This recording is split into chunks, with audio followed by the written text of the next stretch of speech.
ఆషాఢ మాసంలోని పర్వదినాలలో ఇక ఆషాఢ శుద్ధ ఏకాదశి విశేషమైన పర్వదినం.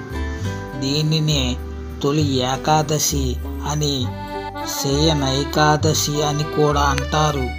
ఈ రోజున శ్రీ మహావిష్ణువు పాల సముద్రంలో యోగ నిద్రలోకి జారుకుంటాడని అంటారు. అందుకే ఈ ఏకాదశిని శయనైకాదశి అని అంటారు.